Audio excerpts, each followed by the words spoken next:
Have you ever realized that as you grow older, you tend to visit people less often? Maybe you used to be someone who made the rounds, dropping in on friends, going to every get-together, staying involved socially. But over time, something shifts. You hesitate before saying yes, and those spontaneous hangouts no longer feel as important as they once did. Here's the thing, that's completely normal. In this video, we're going to explore 6 honest reasons why I've stopped visiting people like I used to. It's not about becoming distant or shutting people out. It's about recognizing how your values and priorities evolve and why it's okay to be more intentional with your time. If you've ever felt this way but struggled to put it into words, stick around. This might help you understand your own choices better. Be sure to watch until the end. These reasons could shift the way you view your relationships and help you feel more confident about the way you spend your time. Let's dive into the first reason: conserving energy for meaningful connections. As you get older, you start to notice that your energy isn't endless. What once felt easy, driving across town, chatting for hours, showing up to every event, starts to feel draining. It's not that you've stopped caring about others, but rather that you've become more thoughtful about how you invest your energy. When you're younger, socializing often centers around staying active, keeping in touch with everyone, and being part of a larger crowd. But with time, something changes. You begin to crave deeper, more genuine connections over casual interactions. It's no longer about being everywhere. It's about being with the people who make you feel safe, seen, and happy. Those random drop-ins that once seemed essential now feel like they take more than they give, especially when that time could be spent strengthening the relationships that truly matter. How often have you said yes to an invite out of guilt, only to come home drained? You sat through small talk, felt like you didn't quite belong, and left wondering why you went in the first place. Eventually, you come to see that your time and energy are valuable, and not everyone is entitled to them. Take Frank, for example. He used to feel bad declining invites, thinking people would assume he didn't care. But in time, he realized that real friends didn't need constant visits to stay close. By focusing on fewer, more authentic connections, he finally started enjoying socializing again. It's not about pulling away, it's about showing up where it truly counts. It's not about cutting yourself off, it's about being thoughtful with your choices. You don't need to attend every gathering or see everyone just to show that you care. Real relationships don't depend on constant interaction. They're built on genuine appreciation, understanding, and mutual respect for each other's time. Reason 2, steering clear of unneeded stress and drama. One of the most important realizations you come to with age is that not every interaction is worth your peace of mind. There may have been a time when you brushed off gossip, tolerated conflict, or spent time with people who constantly brought more tension than joy. But with time, you begin to see that your inner peace is worth more than keeping up every relationship. It's not that you don't care, it's that you no longer have the energy or interest for drama. You don't want to argue over small things, revisit past issues, or sit through conversations that leave you drained or irritated. When visiting someone means walking into stress, whether it's unresolved family conflict, subtle jabs, or repetitive arguments, you naturally start to ask yourself, why am I doing this to myself? Be honest, have you ever left a visit or dinner completely exhausted? Not because of the time, but because of the emotional weight. Maybe you went out of a sense of obligation, only to be met with complaints, gossip, or criticism. Eventually it hits you. Time spent in those negative environments is time you can't get back.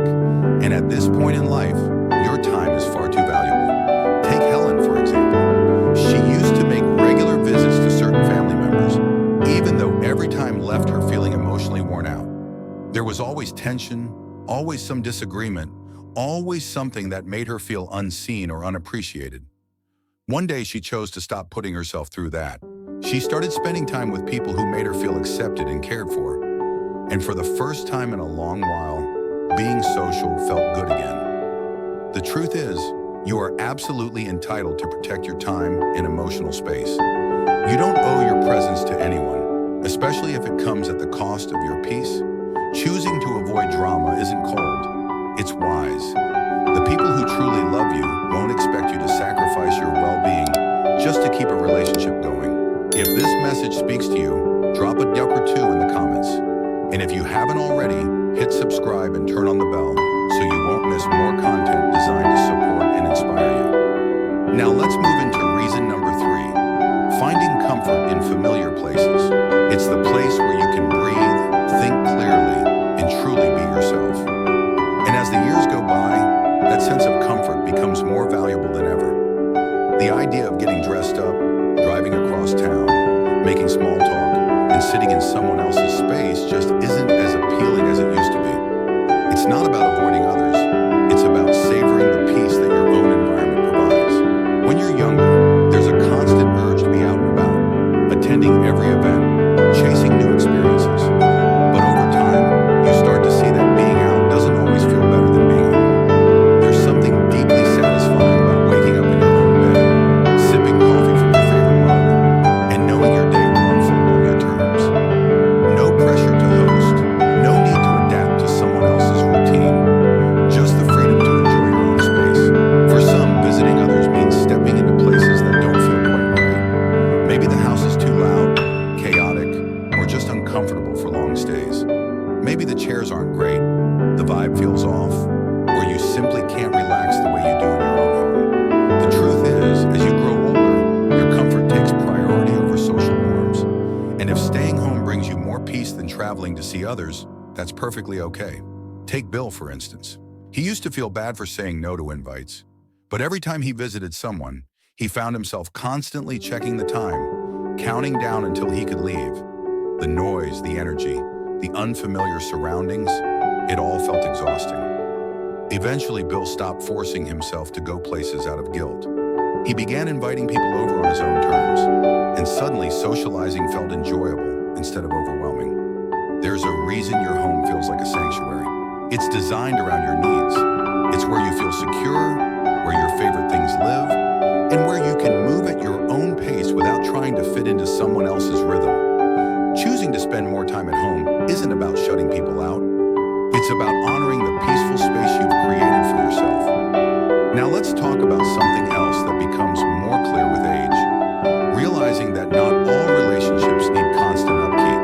Reason number 4, choosing depth over quantity in friendships. When you're younger, having a full social calendar can feel like the ultimate goal. But as time goes on, what really matters isn't the number of connections. It's the quality of the ones that last. You stop trying to impress, prove anything, or hold on to relationships that don't bring real joy. The people who truly matter don't need constant visits or check-ins to stay close. There's an unspoken understanding that friendship isn't about being physically present all the time. It's about showing up in ways that really matter. Think about all the casual acquaintances you've had over the years. People you hung out with out of habit, convenience, or obligation. Now ask yourself, how many of those people genuinely brought something meaningful to your life? If the answer is not many, it makes sense why, as you get older, the need to maintain so many connections fades away. The friendships that last aren't built on routine or convenience. They're founded on trust, understanding, and genuine appreciation. Take Nancy, for instance. She used to feel the pressure to keep up with everyone, calling, visiting, making plans, just to avoid being forgotten. But over time, she realized that the people who truly cared didn't need constant reminders of her presence. She began focusing on the relationships that felt natural, the ones where even after weeks or months apart, she could pick up right where she left off. Suddenly, her social life shifted from obligation to real connection. Choosing quality over quantity doesn't mean cutting people out or isolating yourself. It's about prioritizing the relationships that lift you up and letting go of the ones that drain you. It's about understanding that true friendship isn't about how often you see someone, but how you feel when you're together. If you're still with me and finding these ideas helpful, leave a number 4 in the comments below to let me know. And if you haven't subscribed yet, consider doing so and turning on the bell so you won't miss any of our upcoming videos. Your support helps us keep creating content that informs and inspires. Now let's move on to reason number 5, a shift in priorities and personal reflection. As you get older, your perspective on life begins to change. What once seemed important, being constantly social, staying visible, always part of the group, begins to feel less significant. You start to focus on what truly matters. You realize that your time is limited, and you begin to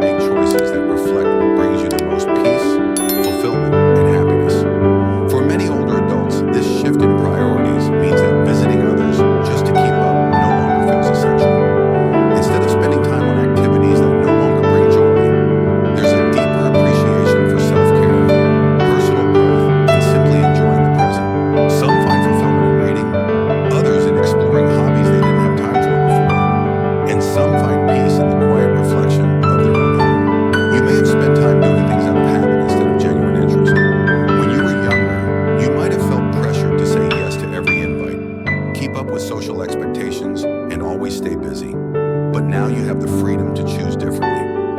You can focus on what brings you joy, whether that's spending time alone, being with loved ones, or simply embracing the peace that comes with aging. Take Robert, for instance. He spent much of his life as a social butterfly, always at events, always making sure to be seen. But as he grew older, he realized he found more peace in solitude than in constant social interaction. He started spending more time outdoors, taking simple walks, reading books he'd neglected for years, and reflecting on what truly made him happy. Instead of forcing himself to visit people just to keep up appearances, he embraced the idea that being alone didn't equate to loneliness. It was about having control over his time. This shift in priorities isn't about isolating yourself. It's about honoring what feels right for you. It's about recognizing that the best way to live these years is not by following old habits, but by embracing what feels meaningful and brings you peace. Now let's talk about something just as crucial: why true friendships don't need frequent visits to stay strong. Number 6, understanding that real friendships don't require constant visits. One of the most important realizations with age is that the best friendships don't need frequent visits or regular check-ins. When you're younger, it might feel like relationships need constant upkeep to stay strong. You call, visit, and go out of your way to stay connected. But as you get older, you understand that true friendships don't fade just because you see someone less often. Life naturally pulls people in different directions. Families grow, priorities change, and routines shift. But strong relationships are built on something deeper than physical presence. They are rooted in mutual respect, understanding, and an unspoken bond that doesn't need constant reinforcement. Some of the best friendships are those where you can go weeks, months, or even years without seeing each other. And yet when you reconnect, it feels as though no time has passed. Think about your own friendships. There are probably people you don't see as often, yet when you do, it's like picking up right where you left off. You don't need to prove your loyalty or be in each other's presence all the time. The connection is already there. On the other hand, you may have had relationships in the past where you spent a lot of time together, but deep down, they didn't truly fulfill you. Take Eleanor, for example. She used to feel guilty about not visiting people as much as she did before, worried that if she didn't make the effort, those relationships would fade. But what she discovered was the opposite. The people who truly cared for her never once made her feel guilty for not visiting more frequently. They understood that life changes, and a solid friendship isn't about how often you meet. It's about being there for each other when it really matters. This is why many older adults choose to stop feeling pressured to visit others out of obligation. Real friendships don't demand constant presence. They offer comfort, understanding, and a connection that remains strong over time. If someone makes you feel guilty for not visiting enough, it might be time to reconsider if that's the kind of friendship you want to keep. If you're still watching and finding this video helpful, please comment your 6 below to let me know. And if you haven't subscribed yet, I suggest you do so and turn on the bell so you won't miss future videos. Your support helps us continue creating meaningful content to inform and inspire you. Final thoughts. As we wrap up this video, take a moment to reflect on the 6 reasons why visiting people less frequently shouldn't make you feel guilty. Life evolves, priorities change, and the way we socialize naturally shifts. Whether it's saving your energy for meaningful connections, avoiding unnecessary stress, embracing the comfort of home, focusing on quality over quantity in relationships, reassessing your priorities, or recognizing that true friendships don't require constant visits. These are all important reasons to choose how you spend your time wisely. One of the greatest freedoms that come with aging is the ability to live life on your own terms. You no longer feel the need to maintain appearances, force interactions, or visit people just because it's expected. Instead, you make choices based on what truly brings you joy, peace, and fulfillment. That's not antisocial. It's being intentional with your time.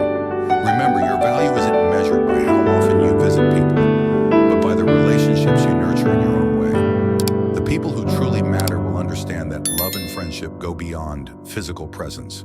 When you focus on the connections that uplift you, you'll be left with relationships that make life truly meaningful. Thanks for watching.